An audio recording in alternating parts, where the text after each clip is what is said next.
Hello and welcome to the Career Corner, where we answer your career cues. I'm your host, Lukas Kauffman, and today we are joined by Hope Borsic to talk about student employment. Hope, welcome to the Career Corner. Thanks, Lucas. It's nice to be here and it's nice to meet you officially.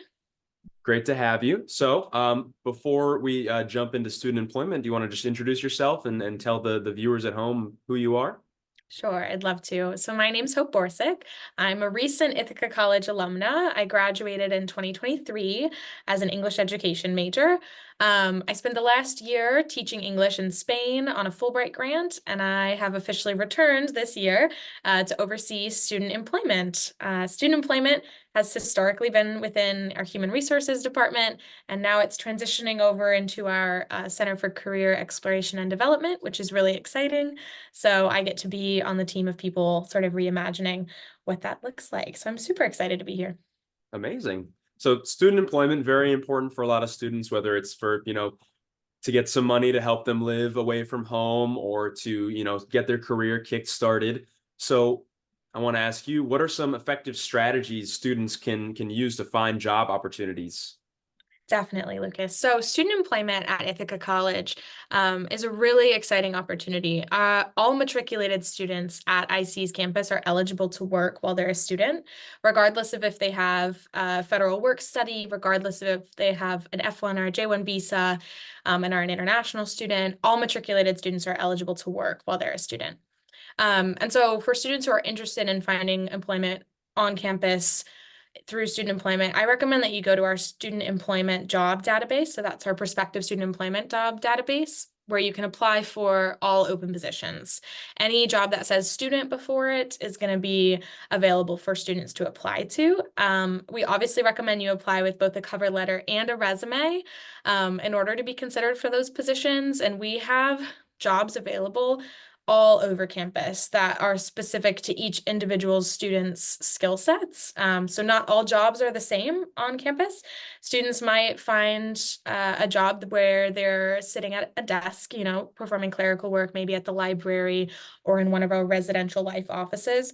But there's also the opportunity to work with a specific department as their marketing specific person, where they could do social media for that department. There's really specific jobs that are available to help students grow in really specific skills, whether it's journalism or communications, or if they're interested in music, you could work as a TA. So I like to encourage students to look for jobs that are specifically in alignment with what they're studying, what their interests are, or the career trajectory that they are on, because you'd be surprised at the amount of positions that we have available for different skill sets across campus. Yeah, incredible. And how do jobs like that, these part-time kind of jobs that you might not think of as important, how do they contribute to your long-term career goals? Yeah, so I think when you're looking at the kinds of experiences that are going to be most beneficial for students when they leave and they graduate and they move on to the workforce, there's actually you might be familiar with NACE career competencies. So there are 8 competencies that employers have said they look for in recent grads that they're attempting to hire. And I think that there's a lot of ways in which student employment is beneficial for students and growing in their ability to perform these different competencies. Off the top of my head, for example, a few of them, whether it's technology and students learning how to use different systems that are going to benefit them, and those sort of hard skills of things that they'll use in their career, versus things such as professionalism or communication that are soft skills that you'll gain from any type of employment that you have, whether it's part-time while you're a student, or volunteering with a club, or even working with student athletics as well. I think that those different competencies, as much as you can pour into them and develop them as a student, are going to benefit you in the post-grad world of applying for different career routes as well. Amazing. Yeah. So students are obviously students and they have classes and extracurriculars and a lot of other commitments going on. So what's the experience like with student employment finding a job that fits within your schedule? Yeah, that's a great question. I can speak for myself as a recent alumna who, when I was a student, I was a first generation college student. So I had to work a job in order to pay for my tuition. That for me was a high priority on my list of priorities. On top of that, I was in Unbound, which is an incredible dance company on campus. And I also volunteered with a few different club orgs as well. So for me, when I was looking for specific jobs to be involved with during my student experience, I gravitated towards jobs that allowed me to spend some time focusing on my own needs as well. So whether it was a job where I could work on my homework while completing that job, or if it was one where they didn't require as many hours from me. So knowing that one of the biggest perks to working on campus is that you don't have a commute. So you get to wake up from your dorm in East Tower and walk to the lobby and work at the residential life office, or on your way after lunch, you go and you clock in and you work at the terrace dining hall for the rest of that shift. So, it cuts down on your commute time. You don't need to have a car. All of our campus employers recognize that students are students first and employees second. So some of the other benefits as well is that you'll never be asked to work during your scheduled class time. That's something that we do not allow for our student employees. So it makes sure to prioritize your academics above all else and to make sure that you're focusing on that. Along those same lines, student employees are not allowed to work more than 20 hours a week during a class session. So when classes are in session, they're not able to work more than 20 hours a week. So it really ensuring that you're not getting burnt out trying to be a student and an employee. And at the same time, you have to realize what your limits are and work with your supervisor to set your schedule so that you're not overworking yourself. And there are definitely jobs that are on campus that are looking for students with more availability who are able to work those full 20 hours. And oftentimes, jobs will note that in the description, how many hours they're looking for or what times or days, students are the best applicant might have available. But a lot of times, student supervisors are looking for students who are engaged and excited and who want to learn as they're able to also, bring their skills to the table. So they'll work with you to find out your schedule and to make sure that you're getting enough hours that you need, but not overworking yourself. Yeah. Yeah, incredible. So I myself, I'm a student employee. This is my job right here, doing the career corner. So I got a really cool job, and I also worked parking services. I was the boogeyman on campus, giving out parking tickets. Careful, you tell Um, that too. yeah, it's a secret. Don't tell anybody. But I was very lucky to find those positions. But I know a lot of people sometimes struggle in finding a job on campus. So, what are some of the struggles that either you experienced or that you know about involving student employment, and how can students work to overcome those challenges?